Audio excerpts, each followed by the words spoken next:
This holiday season, we want to give the gift of hope to those in the industry, both in front of and behind the scenes. Production is not only a gift for our entertainment, the industry keeps the city going and flowing. And more production means more for everyone. With me now is Gary Smith, head of Film LA, to discuss hope on the horizon for 2026. I know there's a lot to unpack here. Yeah. This is such a hot topic in our town. But overall, can we expect a little bit more for 2026? I think we can. You know, I think that, as we all know, the California Tax Credit Program was recently expanded. It used to be $330 million. Over this last year, a number of advocates, our board of supervisors, the advocates from the community, stakeholders, et cetera, we got it to $750 and the governor passed it. We're really excited, right? So it's close to, recently 17 awards were just made. We've heard Baywatch is coming, Jumanji, Heat. I mean, these are thousands of jobs. Mr. and Mrs. Smith. Mr. and Mrs. Smith, absolutely. I mean, Baywatch alone is 5,000 jobs. Wow. Right? So that's amazing. And, you know, here's the thing. People haven't worked in 18 months or longer. You're right. Right? This industry, you know, has been really struggling, not just in California, but all around the country, and indeed the world, too, but specifically here. So these tax credit programs are a great sign. We're really excited.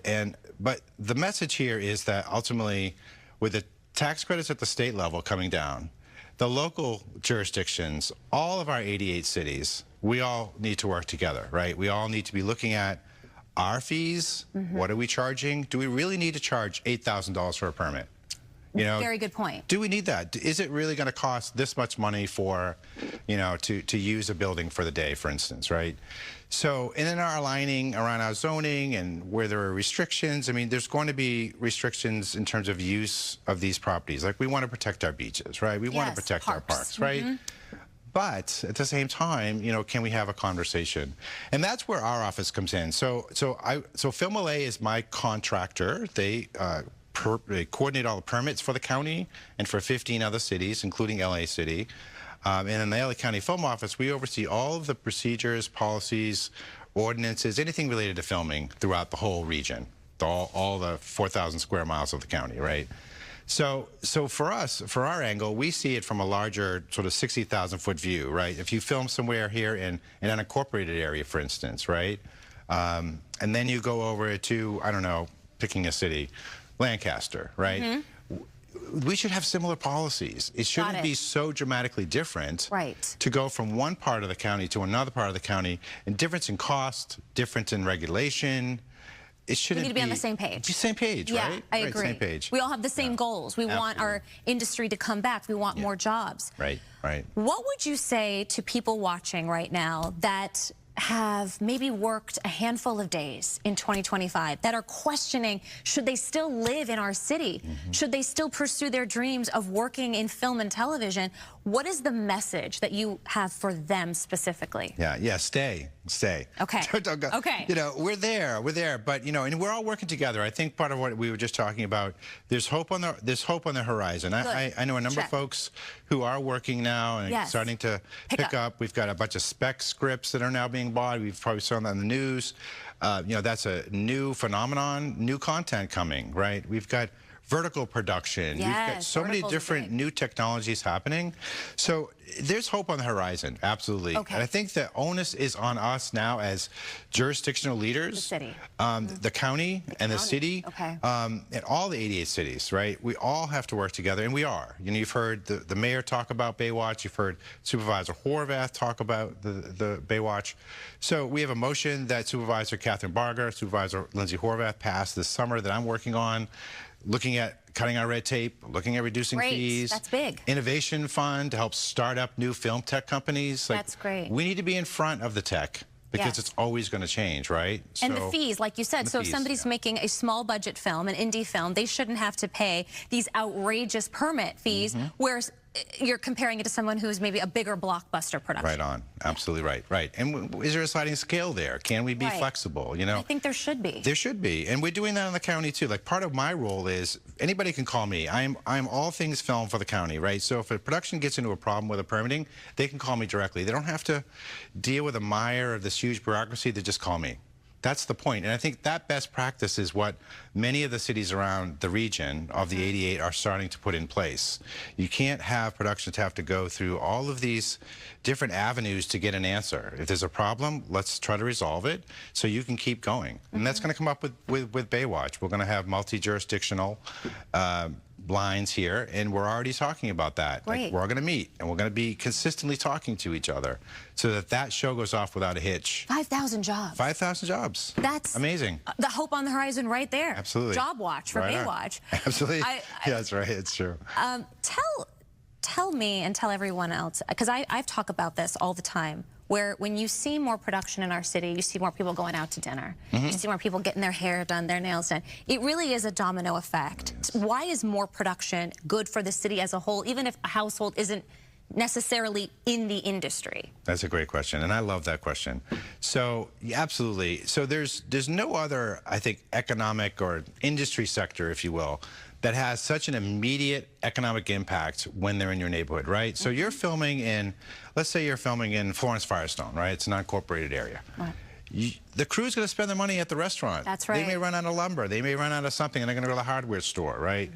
They're going to need to buy flowers. You know, people are always going to be spending their money in the community that they're filming in. And that's a really important point. I'm so glad you brought that up, because I get really passionate about that. Because we, in my department, so I'm part of the Department of Economic Opportunity. So that's the county's Economic Development Department. So my film office is within that. Our whole focus is supporting small businesses and workers, right? That's right. So when the industry falls down and it gets disrupted and it's not working, the prop houses suffer. The transportation, printers, I mean, you name it, the list is endless. Yeah. Everything, they all lose. And we lost a lot of prop houses during COVID and during the strikes. Right. And we put out $4 million in grants to that particular community of businesses last year to help them sustain themselves. So we really need to support that ecosystem. So to your point, when the production is in the community, that wherever that is, all of those businesses, you know, benefit from that. And I don't know of any other industry sector that has that of a far-reaching, as you say, domino effect out from the actual activity itself. And that's an amazing thing. It is an amazing thing. It's a powerful thing, and with great power comes great responsibility.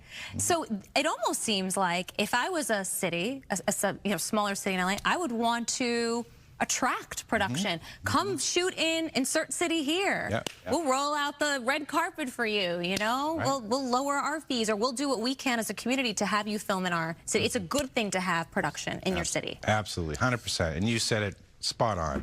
And that is what the conversations are now. I mean, I'm talking to Lancaster and Palmdale, have a great relationship with Santa Clarita, West Hollywood. Of course, the city of LA, we work arm in arm all the time with them. Our 5 supervisors, 5 amazing women run this county. Who run the world? Amazing, right? And they're all really supportive of this industry, from Catherine Barger all the way down to Supervisor Horvath. And so we have a lot of support. Now it's the rubber meets the road. We just sit down, look at our regulations, look at where our fees are. Our fees really, like I said earlier, do we really need to charge that? Is that really what's needed here? Because the economic benefit, as you know, people's lives, jobs, families, people had a hard time paying their rent. They couldn't even put food on the table these last couple of years. You know, we were still in a crisis. We're not out of it. But there's hope there. I think the tax credits are a big thing. All of the movement that's happening at the local level, the conversations. I just had a meeting last week with the California Film Commission about Baywatch. How are we planning? Let's pre-plan that. Let's get everybody together. So talk to Santa Monica. We're talking about that. Okay, great. It sounds like we've gotten the areas covered. You said Palmdale, Lancaster, West Hollywood, Santa Monica. So what is the next step? Should people contact their local unions? Should they, you know, within the industry, let them know, hey, I'm available, I want to work, keep me posted for anything? Where should people go for any updated information? 5,000 jobs, like we mentioned beforehand. And is there a certain month in 2026 that you envision things starting to pick up? Is it spring, maybe?